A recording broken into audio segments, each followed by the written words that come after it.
नमस्कार साथियों, स्वागत है आप सभी का दृष्टि आईएएस की पीटी स्पेशल प्रैक्टिस सीरीज में। आज हम भारतीय इतिहास के प्राचीन भारत में धार्मिक आंदोलनों से संबंधित कुछ प्रश्नों को देखेंगे। इसमें मुख्यतः बौद्ध धर्म और जैन धर्म से संबंधित प्रश्नों के बारे में विचार करेंगे। साथ ही जो हमारे अन्य दर्शन हैं, भारतीय दर्शन हैं, उनके बारे में कुछ प्रश्नों को देखेंगे। शुरू करते हैं। पहला प्रश्न हमारा है, बौद्ध मत के महायान और हीनयान प्रकारों के बीच महत्वपूर्ण अंतर क्या है? तो आपको बताना है कि हीनयान और महायान में से क्या अंतर दोनों में देखा जाता है। ऑप्शंस हमारे हैं, महायान में पुण्य का अन्यारोपण हो सकता है, जबकि हीनयान में कोई व्यक्ति दूसरे व्यक्ति को मात्र उदाहरण और सलाह से ही मदद करता है। ऑप्शन बी है, महायान बोधिसत्वों में विश्वास करता है और जबकि हीनयान नहीं करता है। ऑप्शन सी, हीनयान ने वेदना परित्राणा के प्रत्यय को संवर्धित किया। और ऑप्शन डी हमारा होगा, महायान ने अरहत पूज्य के प्रत्यय को प्रतिपादित किया। तो इसमें से हमारा ऑप्शन बी सही हो जाएगा। महायान जो है वो बोधिसत्वों में विश्वास करता है और हीनयान नहीं करता है। इन दोनों के बीच एक बार हम मुख्य अंतर देख लेते हैं कि कौन कौन से अंतर आते हैं। तो सबसे पहले तो हीनयान की बात कर लेते हैं। हीनयान में जो महात्मा बुद्ध हैं वो महापुरुष के रूप में है, जबकि महायान में देवता के रूप में है। तो महायान जो है वो देवता मानता है और हीनयान जो है वो महापुरुष भगवान बुद्ध को मानता है। फिर हीनयान में बुद्ध के प्रतीकों के रूप में दर्शाया गया है और महायान में मूर्ति पूजा की शुरुआत हो गई थी। तो यानी कि ये सनातनी परंपरा से कुछ कुछ प्रभावित नजर आता है। इसके बाद हीनयान स्वयं के प्रयत्नों पर बल देता है और महायान गुणों के स्थानांतरण पर बल देता है। ये इनमें से एक अंतर है। और हीनयान का आदर्श है अरहत पद की प्राप्ति, जबकि महायान बोधिसत्वों की परिकल्पना में मौजूद है। तो ऑप्शन बी आप देखेंगे इस परिभाषा पर हमारा सही हो जाता है और यही दोनों के बीच में एक प्रमुख अंतर है जो दिए गए हैं उनमें से। अगले प्रश्न पर चलते हैं। राजगृह, वैशाली और पाटलिपुत्र में से निम्नलिखित में से कौन सी एक समानता है? तो आपको बताना है कि ये कौन सी चीजें हैं जो इन तीनों जगहों पर हुई हैं और तीनों में क्या समानताएं हैं। पहला ऑप्शन है, स्थविरवादियों का पाली धर्मसूत्र वहां संकलित हुआ है। इन तीनों जगहों पर आपको बताना है। अशोक के प्रमुख शिलालेख वहां पाए गए, क्या तीनों स्थानों पर पाए गए? ये वे स्थान है जहां बौद्ध संगीति हुई थी और यह स्थान महासंगिकाओं के बौद्ध धर्म सूत्रों के संकलन से संबंधित है। तो इसमें हमारा ऑप्शन सी ठीक हो जाएगा। ये वे स्थान है जहां पर बौद्ध संगीतियां हुई थी। अब आपको पता होना चाहिए कि बौद्ध संगीतियां कहां कहां हुई थी। कुल 4 हुई है। राजगृह हुई है, वैशाली और पाटलिपुत्र और कुंडलवन जो कि कश्मीर में है। ये 4 स्थान है। इसके बाद जो शासक हैं, अजातशत्रु, कालाशोक, अशोक और कनिष्क, ये क्रम आपको पता होना चाहिए। पहले 483 में, फिर 383, ये ईसा पूर्व की हम बात करें, फिर 250 और जो अंतिम है वो लगभग ईसा की प्रथम शताब्दी के आसपास हुई है। तो ये चलेंगे हम 5वीं, चौथी, तीसरी और प्रथम। तो ये लगातार होती रही। इनके स्थान और किस शासक के समय में हुई है वो पता होना चाहिए। इसके अलावा अगर जानना चाहें तो इनके अध्यक्षों के बारे में थोड़ा सा पता कर सकते हैं। जैसे महाकश्यप के अध्यक्षता में पहली हुई, साबका मीर की दूसरी, मोगली पुत्तिस की अध्यक्षता में तीसरी संगीति हुई और वसुमित्र अंतिम जो संगीति थी वो वसुमित्र की अध्यक्षता में हुई थी और कुंडलवन कश्मीर में हुई। कनिष्क उस समय शासन कर रहे थे और ईसा पूर्व प्रथम शताब्दी की बात है। अगले प्रश्न पर चलते हैं।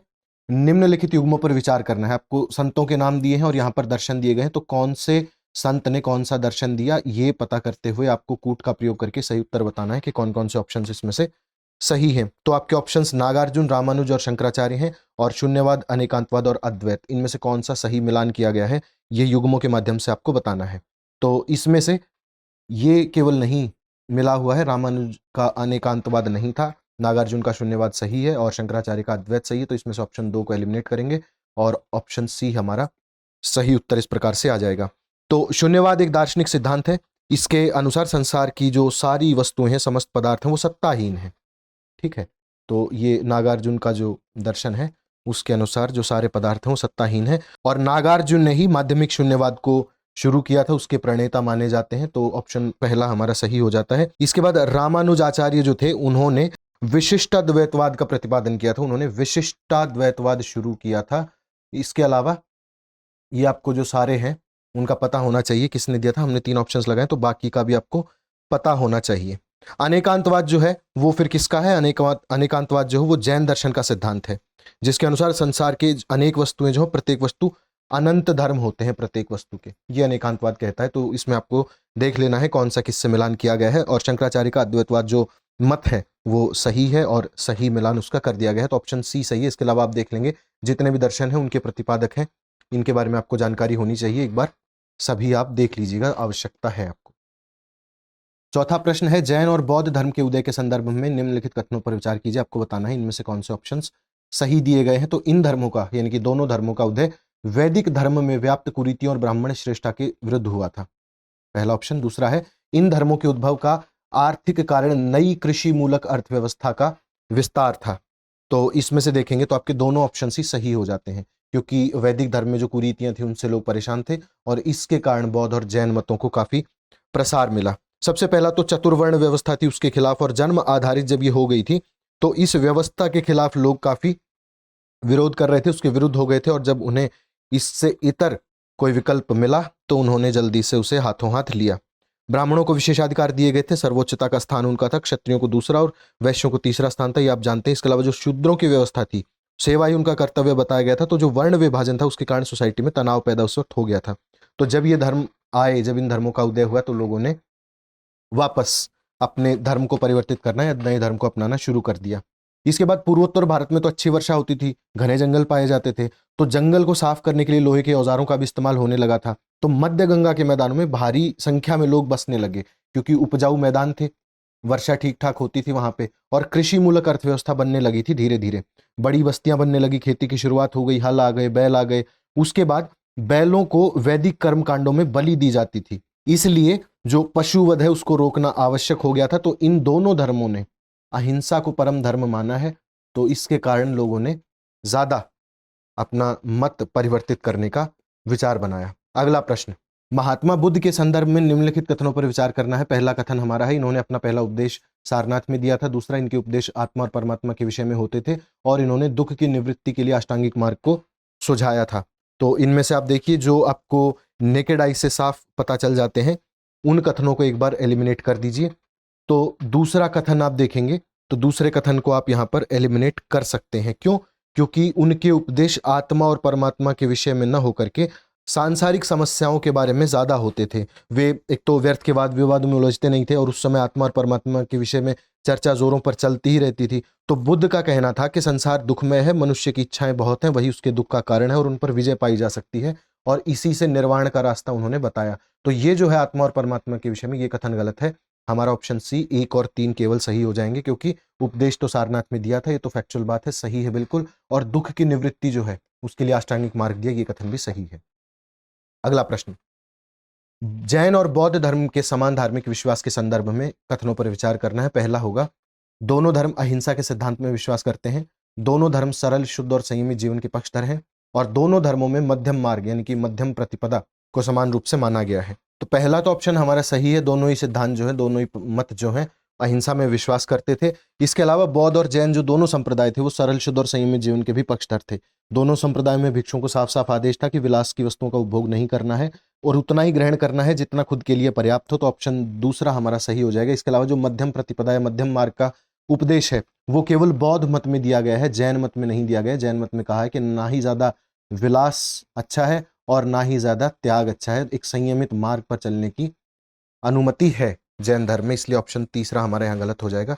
तो इस हिसाब से हमारा ऑप्शन सी तीसरा, 1 और 2 केवल सही हो जाएंगे। अगला प्रश्न, बौद्ध धर्म के संदर्भ में निम्नलिखित कथनों पर एक बार फिर से हमें विचार करना है। प्राचीनतम बौद्ध ग्रंथ सुत्ता निपात में गाय को अन्नदा, वन्नदा और सुखदा कहा गया है।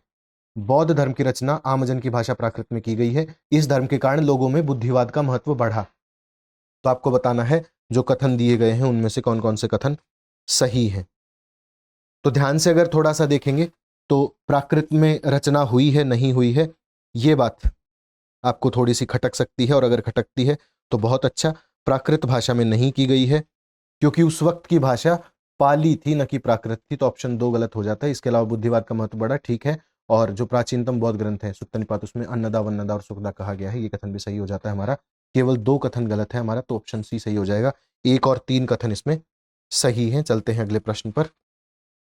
बुद्ध के जीवन में 4 घटनाएं हैं और उनसे संबंधित 4 स्थान हैं, आपको मिलान करना है। स्तंभ 1 और स्तंभ 2 का यहाँ घटनाएं दी गई हैं, स्थान दिया गया है जन्म, ज्ञान प्राप्ति, प्रथम प्रवचन और निर्वाण, और सारनाथ, बोधगया, लुम्बिनी और कुशीनगर। इनमें से जब आप मिलान करेंगे तो आप पाएंगे कि जन्म हुआ था बुद्ध का लुम्बिनी में, ये आप जानते हैं, पहले को तीसरे से मिला देंगे। ज्ञान प्राप्ति हुई थी बोधगया में, तो ऑप्शन दूसरा सही मिला हुआ है। प्रथम प्रवचन जो है वो सारनाथ में हुआ था, तो इसको 1 से मिला देंगे, और निर्वाण जो है वो कुशीनगर में हुआ था। तो इस तरीके से आप देखेंगे तो हमारा ऑप्शन बी सही होता है। जो महत्वपूर्ण घटनाएं हैं उनको आपने एक बार देख लेना है, कौन कौन सी महत्वपूर्ण घटनाएं बुद्ध के जीवन में घटी हैं और किस स्थान पर घटी हैं। अगला प्रश्न, सांख्य दर्शन के संदर्भ में निम्नलिखित कथनों पर विचार कीजिए। यह ईश्वर की सत्ता को स्वीकार करता है। इसके अनुसार सृष्टि की उत्पत्ति का कारण प्रकृति है। इसमें यथार्थ ज्ञान की प्राप्ति हेतु प्रत्यय, अनुमान और शब्द को ज्ञान के साधन के रूप में स्वीकार किया गया है। तो ये जितने भी दर्शन हैं उनके बारे में एक बार हमें देख लेना है। यहाँ जो 3 ऑप्शंस दिए गए हैं, तो इसमें अगर आप देखेंगे सांख्य दर्शन जो है वो ईश्वर की सत्ता को स्वीकार नहीं करता है, इसलिए हमारा ऑप्शन पहला गलत हो जाएगा। और पहला गलत होगा तो अगर आप एक को एलिमिनेट करेंगे तो ऑप्शन ए हमारा बचता है, केवल 2 और 3 सही है। इसके अलावा जो सृष्टि की उत्पत्ति का कारण है वो प्रकृति है, ये बात सही है। और 3 प्रकार के हमें ज्ञान के साधन दिए गए हैं, प्रत्यक्ष, अनुमान और शब्द। इन तीनों साधनों का प्रयोग हम ज्ञान की प्राप्ति के लिए कर सकते हैं। बाकी दोनों ऑप्शन हमारे सही हैं। मोक्ष, यथार्थ ज्ञान के साधन जो है वो 3 ही प्रकार के हैं। अगला प्रश्न, वैशेषिक दर्शन के संदर्भ में निम्नलिखित कथनों पर विचार कीजिए। पहला है, इसने भारत में भौतिक शास्त्र का आरंभ किया, दर्शन ने परमाणुवाद की स्थापना की और ये एक नास्तिक दर्शन है। तो इसमें से सबसे पहले तो आप देखेंगे तो नास्तिक दर्शन ये नहीं है। तो ऑप्शन 3 गलत होने से हमारे लास्ट के 3 ऑप्शंस खत्म हो जाते हैं, एलिमिनेट हो जाते हैं। ऑप्शन केवल 1 सही बचता है, 1 और 2 सही है। तो ये बात सही है। तो वैशेषिक दर्शन जो है वो द्रव्य यानी कि भौतिक तत्वों के विवेचन को बहुत महत्व देता है। इसके अनुसार 5 प्रकार की वस्तुएं बताई गई हैं। इसमें पृथ्वी है, जल है, तेज है यानी कि अग्नि है, वायु है और आकाश है। इनसे मिलने से ही कोई नई वस्तु बनती है। तो इसे आप कह सकते हैं कि ये भौतिकी की पहली शुरुआत मानी जा सकती है। तो भौतिक शास्त्र यहाँ से शुरू हुआ माना जा सकता है। परमाणुवाद की स्थापना इसने की थी कि भौतिक वस्तुएं जो वो परमाणुओं के संयोजन से बनती हैं। लेकिन दर्शन ये आस्तिक है, दर्शन नास्तिक नहीं है, दर्शन आस्तिक है, वैशेषिक। इसलिए ऑप्शन 3 हमारा एलिमिनेट होकर हमें अपना आंसर मिल जाता है। अगला प्रश्न है, भारतीय दर्शन परंपरा के महत्वपूर्ण दर्शन मीमांसा के संदर्भ में निम्नलिखित कथनों पर विचार करना है। यह वेदों में लिखी गई बातों को सही मानता है। इसमें तर्क का प्रयोग कर वैदिक अनुष्ठानों के औचित्य को नकारा गया है। इससे सामाजिक स्तर पर वर्ण भेद को बढ़ावा मिलता है। इसमें से आपको बताना है मीमांसा दर्शन के संदर्भ में कि कौन सा सही है। तो देखिए, अगर इसमें आप आएंगे तो वैदिक अनुष्ठानों के औचित्य को नकारा गया है। अगर हम मीमांसा दर्शन को पढ़ते हैं तो हमें पता चलता है कि इसमें नकारा नहीं गया है बल्कि एस्टैब्लिशमेंट किया गया है। तो दूसरा ऑप्शन हमारा एलिमिनेट हो जाता है और दूसरा ऑप्शन एलिमिनेट होने से ऑप्शन सी हमारा सही हो जाएगा। 1 और 3 सही हो जाएगा। अगर वेदों में लिखी बातों को मानता है, देखिए ना, ये दोनों स्टेटमेंट जो है एक दूसरे के कॉन्ट्राडिक्टरी हैं। कॉन्ट्राडिक्टरी क्यों है? क्योंकि इसमें कहा गया कि वेदों में लिखी बातों को सही मानता है। या तो वो सही मान सकता है, अगर सही मानता है तो फिर अनुष्ठानों को भी उसने सही ठहराना होगा, उसके औचित्य को भी सही ठहराना होगा। या तो ये सही है या ये सही है। और हम जानते हैं कि वेदों की लिखी बातों को सही बताया तो ये ऑटोमेटिकली एलिमिनेट हो जाता है, गलत हो जाता है।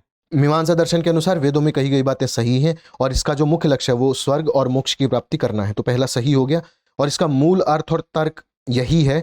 इस दर्शन का प्रचार करके जो ब्राह्मण है वो ब्राह्मण प्रधान बहुस्तरीय सामाजिक व्यवस्था बनाए रखना चाहते थे। ऑप्शन 3 में हमारा सही हो जाता है। तो एक ऑप्शन अगर आप एलिमिनेट कर देंगे उसके बाद आपको आंसर मिलने की संभावना ज्यादा हो जाती है। तो कोशिश कीजिए कि कम से कम 1 या 2 ऑप्शन आप एलिमिनेट कर ले जाएं, उसके बाद आपका आंसर बहुत ज्यादा आसानी से आपको मिल जाएगा। तो आज के लिए इतना ही। इतिहास की ये सीरीज लगातार जारी रहेगी। इस सीरीज के हमारे अन्य वीडियो भी देखना ना भूलें। इसके अलावा आपको ये एपिसोड्स कैसे लगते हैं कमेंट करके जरूर बताएं। आपसे मिलते हैं अगले एपिसोड में। बहुत बहुत धन्यवाद।